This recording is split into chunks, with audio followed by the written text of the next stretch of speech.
இன்னைக்கு blouse back neck design பார்க்கலாம். First அதுக்கு நாட்டு ஸ்டிச் பண்ணிக்கிறேன். நம்ம நாட் ஸ்டிச் பண்ணும்போது ஒரே அளவாக ஸ்டிச் பண்ணுறதுக்கு அந்த பல்லு இருக்குல்ல, நமக்கு துணி தள்ளும்ல, அந்த பல்லுக்கு நேராக வச்சுட்டு தையல் போடலாம். அதே மாதிரி அதே அளவேவும் லாஸ்ட் ஃபினிஷ் பண்ணுற வரைக்கும் அதே நேரம் ஸ்டிச் போட்டோன்னா ஒரே அளவாக நமக்கு வரும்.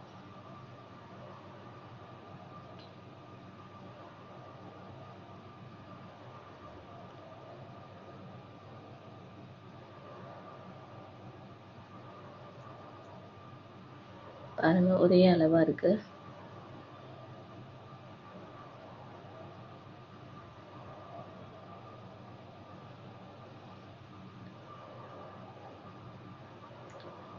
இப்போ அதை நம்ம திருப்பிடலாம். நாட் திருப்புறதே இருக்கும், அது இப்போ என்கிட்ட இல்லை. நான் வந்து மிஷின் ஊசி வச்சு திருப்பிக்கிறேன்.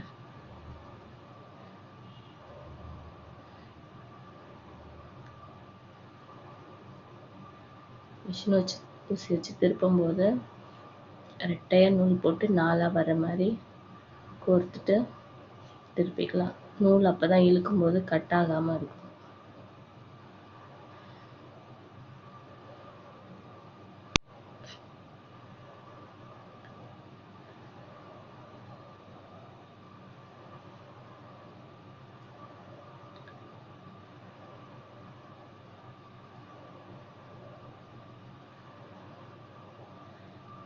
பாருங்க, எல்லா இடத்துலையுமே ஒரே அளவாக வந்தது.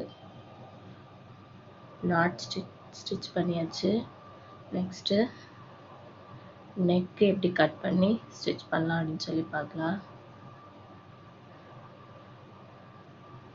நான் நேற்றே ஹைட் எல்லாம் மார்க் பண்ணி வீடியோ போட்டிருந்தேன்ல, இன்னைக்கு கட் பண்ணி ஸ்டிச் பண்ணலாம்.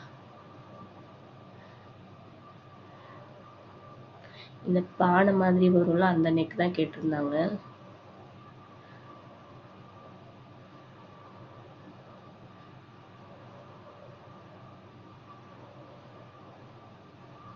கட் பண்ணியாச்சு.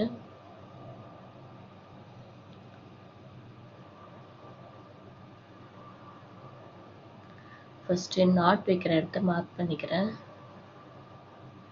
அதிலே வச்சு ஒரு ஸ்டிச் போட்டுடலாம்.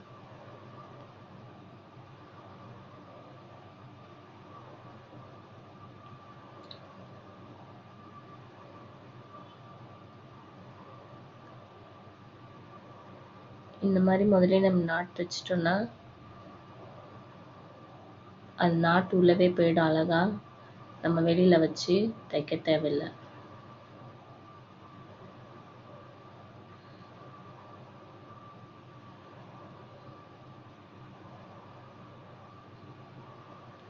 லைனிங்கை கீழே வச்சுட்டு மெயின் கிளாத்தை வந்து மேலே வச்சு தைக்கணும். மெயின் கிளாத்தை கீழே வச்சோன்னா ஒரு சில துணி வந்து அப்படியே நகர்ந்துக்கிட்டே போயிட்டு சுருக்கமாக வந்துடும். அதனால நம்ம அடியில் ஃபஸ்ட்டு லைனிங் தான் வைக்கணும்.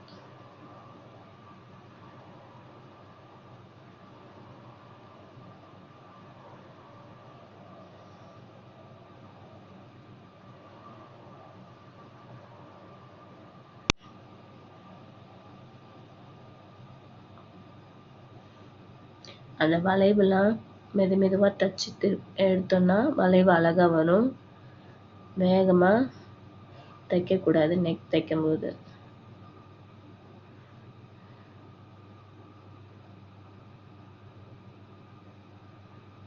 நல்லா ப்ராக்டிஸ் பண்ணவங்க வேகமாக தைப்பாங்க.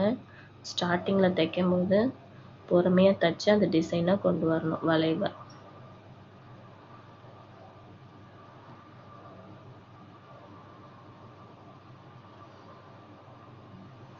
இப்போ அங்கங்கே சின்ன கட் கொடுத்துக்கலாம்.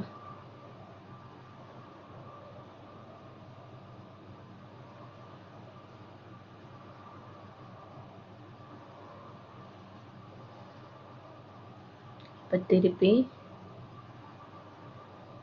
பார்த்தா நமக்கு நெக்கோட டிசைன் அழகா வந்திருக்கும்.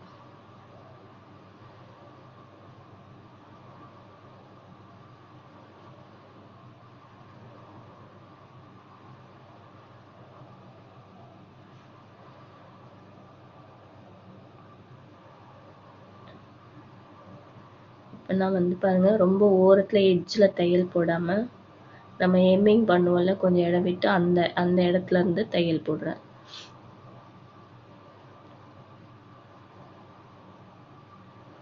அந்த மாதிரி தையல் போட்டுக்கலாம்.